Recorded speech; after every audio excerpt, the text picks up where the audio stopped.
Hello, I'm VXToyCat and welcome back to another video. Even though Minecraft for console and Minecraft for PC are programmed in entirely separate languages, a lot of the way their in-game logic works is actually identical across the two of them. So if you think about stuff like the way the render distance works, stuff actually loads out and loads in chunks. That's 16 by 16 areas, and it means that as a result of that, a lot of the way the console works actually has a direct comparison in the PC options. So I think it'd be fun, both for a comparison and to let you know how it works, to actually go through each of these options and let you know what the console equivalent is. If it runs pretty high, that's good. If it doesn't run pretty high on the PC side of things, that's probably not too great, and it's probably not too well optimized. So that's what we're doing in today's video. It's also going to be a handy way for you to know, how you can run your PC version of the game so that it runs like the console. And I very much appreciate a like on the video if you do like it. This is a little bit different, but I very much appreciate it. And yeah, let's get straight into the video then, shall we? So let's start by explaining why I'm making this. I'm making this because I tried to look up the render distance for the Xbox One and the PS4 at one point, and I could not find it anywhere. There was just nowhere on the internet where someone had told me exactly what it is, and that was really strange to me because Minecraft's the sort of game where all this stuff should be documented, but for some reason the console isn't quite as well documented as the PC. So I did a bunch of tests to determine all these options, and let's start with the render distance because that's the one I was most concerned about,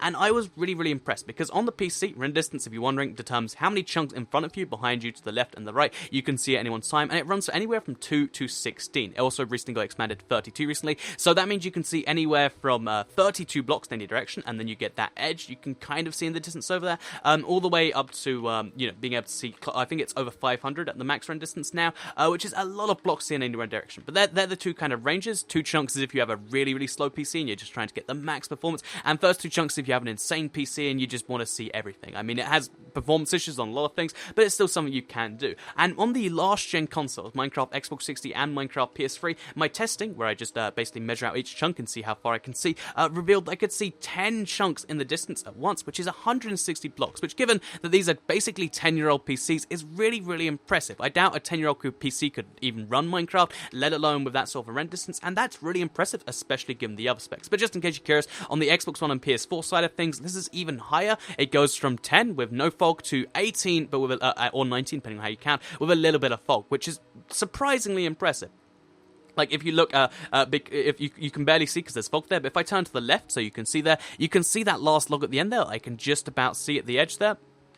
Let's fly over to it and just show you just how far away this is. So, yeah, like I mentioned, each of these represents one chunk, and we're going to go past 19 of these, which is just absolutely crazy that you can see this far. So, the one downside to this is after about 15 chunks, you do start to get a bit of fog, which means you can't see some stuff unless you look from the side on. But the fact that you can still see this sort of stuff from a distance is still absolutely crazy to me. And it means that, as a result, if you play the classic world size, the 360 or the PS3 world size, you can actually see most of the way across the world in each direction from standing in the center, which is really cool. So yeah, the render distance is 18 chunks. This is very high compared to the PC, and even with the way the fog works, it's still pretty cool. So just something to bear in mind, there is fog, but still 18 chunks while you're looking in the corner. Just to kind of show you that one more time, if you look over there, you can see there's no house, but when I turn to the right, if you stay at that same point, and there's a house all of a sudden. So yeah, just something interesting, but it's there. 18 render distance chunk, pretty impressive. Moving on from that, we have the resolution. So the resolution on the PC is actually customizable, but I think 95% of people run at 1080p because that's what most monitors run at, and that's kind of just the average size. And on the Xbox 60 and the PS3, unfortunately, they do just run at 720p, but on the One and the PS4, it runs at 1080p too, which is pretty impressive to just run at native 1080p. Not many Xbox One games in particular actually do that, or like it's in precinct, but still, not many games do that. Minecraft actually does that, as well as this, they have the frame rate of, which you might notice there's a frame rate cap at 60. So you might be wondering, oh, my Minecraft on PC runs at 1000 FPS. I mean, mine runs at something like 200 on max settings. But like, you might be like, oh, 6000 FPS. Why is it only 60 on the consoles? So the reason the FPS is capped at 60 on the consoles is because of the fact that the consoles only put out 60, because only like 99.9% of people only have 60 hertz monitors. So that's kind of fine and stuff. And what's really interesting about it is because it has more power than to run at 60 FPS.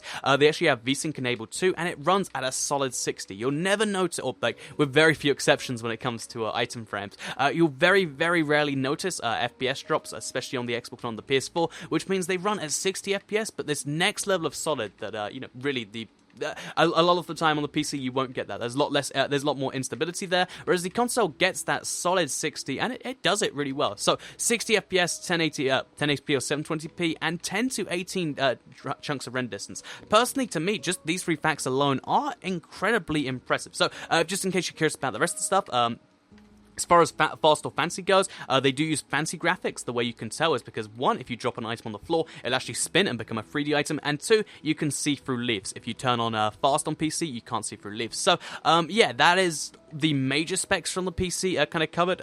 The rest of them are mostly toggleable. Stuff like particle effects, stuff like... for instance, if you go into the settings here, you can see view bobbing, that's toggleable. If you look at all this stuff, it actually can be toggled just over here. So, what is the kind of conclusion to raise from this? So, besides the FOV, which is stuck at 70, the console runs almost near the max of what a PC can do, and this is while being a very low-cost console. And to me, this does seem like the console version is impressively optimized. Like, you might sometimes think, like, all the 4J guys have to do is make the console things on the make the PC things on the console, but in reality you don't realize that getting the game to run at these impressive options and doing all this stuff does take a serious amount of optimization, and I was genuinely impressed by just how well this could run. If you bought a PC for the same price you bought a console at, and unless you really specifically made it try to play Minecraft, it's not going to get the same performance, and to me that's something kind of shocking. So the kind of conclusion here is the consoles run surprisingly well. The last gen, given that they're 10 years old, run the game well better than anything from that era ever could. And the next-gen consoles are very